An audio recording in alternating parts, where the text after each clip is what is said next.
তৌহিদ Africa এগুলো ফটকাবাজ, এগুলো চেহারা দেখলেই তো বোঝা যায়। সুমন আমি তো চিনি না, পুরা ধান্দাবাজ, আমি মাসের চেহারা দেখলে বুঝি। উনি যেই কাজ করছে এই জন্য ওনাকে সম্মান জানানো উচিত। কিন্তু আমরা যেটা করি, যখন এক পার্টি আসি, এ আসলে বি এর নাম নাই, বি আসলে এর নাম নাই, এটা তো খুব খারাপ। এইটাতে বোঝাই যায় যে মানে দুইজনকার বৈশিষ্ট্য তাহলে কি হইল। সত্যি বলতে হবে তো যে হ্যাঁ বঙ্গবন্ধু এই কাজ করছে, জিয়াউর রহমান এই কাজ করছে, ভাসানী এই কাজ করছে, নাম নাই কিন্তু ওদের, ঠিক না? মাওলানা ভাসানী, শেরে বাংলাকে ফজলুল্লাহ এই কাজ করছে, এদের নাম আমরা শুনি না। কেন? কারণ আমরা মনে করি ওদের নাম করলে আমাদের মার্কেট ডাউন হয়ে যাবে। পার্টিগুলো তো এদের নিজের কোয়ালিটি নাই। তো একটা সহজ বুদ্ধি, আমি এসে যদি কই যে আমার বাপ এটা করছে, আমার দাদা এটা করছে, ভাই আমি কি, আমাকে দিয়ে আপনাদের কি হবে সেইটা করার লাগবে। বাপ দাদা কি করছে না করছে এগুলো শোনার টাইম নেই, এগুলো মানুষজন নিজে কবে। এই জায়গাগুলো ভালো করে বুঝতে হবে আমাদের প্রত্যেককে, ঠিক আছে? এবং যেটা আমি বারবার বলি, সিস্টেম এমন করতে হবে, দলগুলো মাঠে নামে গেছে, দলগুলো মাঠে নামার কিছু নাই।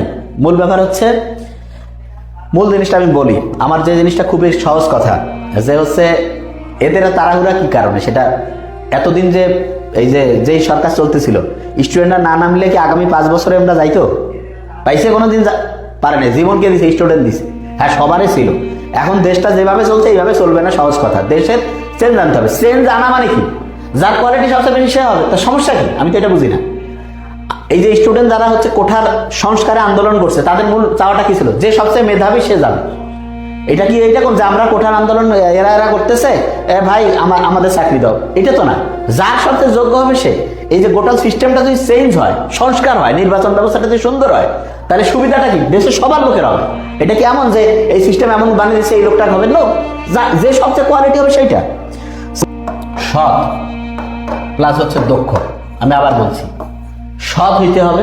সৎ কিনা এটা কিভাবে বুঝবো? যে লোকটা সৎ কিনা অসৎ কিভাবে বুঝবো? ওই লোকটার আশেপাশে কারা আছে সেটা দেখে বুঝবো।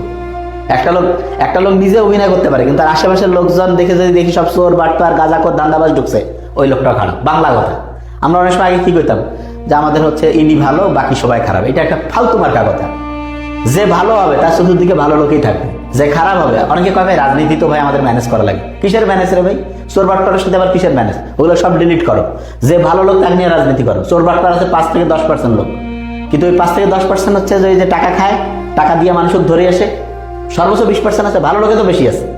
কিন্তু ভালো লোক দেখা যায় ওই চোর বাটপারের ঠেলায় ওরা কয় যে ভাই যাবো না আমরা। এইটা চেঞ্জ করতে হবে। এবং যার সত্যিকার অর্থে দেশের সেবা মানে কি, যে এমন একটা সিস্টেম দিতে হবে যাতে করে দেশের প্রত্যেকটা লোক ভালো খাবার পায়, ভালো হচ্ছে শিক্ষা পায়, ভালো চিকিৎসা পায়, ন্যায় বিচার তো থাকাই লাগবে, এটা তো 1 নম্বরে। এবং ইনশাল্লাহ তাহলে অসাধারণ একটা জিনিস ইনশাল্লাহ হবে, ঠিক আছে? তাহলে এটা দল ছাড়া কি সংঘবদ্ধবাজি?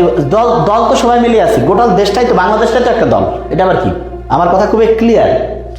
ব্যারিস্টার সুমন তো, আচ্ছা তোমরা মানুষের চেহারা দেখলে, আমার ছোট ভাই আমার নোবেল করেছিল ভাই কয়েক বছর আগে, যে ভাই এই লোকটা চিনিস তুই সুমন? আমি তো চিনি না এরকম করে। আমি চাই তো দেখে আমার ছোট ভাইকে জিজ্ঞেস করে, আমি চাই তো পুরা ফটকাবাজ। তবে কি ব্যাপার খবর? আমি চাই পুরা ধান্দাবাজ। আমি মানুষের চেহারা দেখলে বুঝি। চেহারা দেখলে চোখের দিকে তাকালে আমি বুঝি যে কি মিথ্যা কথা না, পুরো ফটকাবাজ। এবং অনেক ফটকাবাজ এখনো আছে বাংলাদেশে, চেহারা দেখলে বোঝা যায়। একটা জিনিস খেয়াল করবা, কে কার সাথে মিশে, এটা খুব ইম্পর্টেন্ট। কার সাথে মেশে বুঝো না আমি কি কইছি? মানে একটা লোক চেনার সবচেয়ে ভালো বুদ্ধি, ওর ফ্রেন্ড কারা কারা, ওর সবচেয়ে ঘনিষ্ঠ 5টা-7টা ফ্রেন্ড দেখবা কাদের সাথে ওর কমিউনিকেশন আছে ভালো। যেমন আসিফ মাহতাব স্যার, যদি আমি ভাই বলি কিন্তু তোমরা স্যারই হবে তোমাদের। আসিফ মাহতাব ভাই খুবই অসাধারণ। কেন? কারণ কাছের সাথে কানেকশন। শাহ আহমদুল্লাহ ভাইয়ের সাথে কানেকশন, আরো যারা আছে ভালো লোকের একটা গ্রুপ হয়। তারপরে সাইফুল্লাহ ভাই ভালো মানুষ।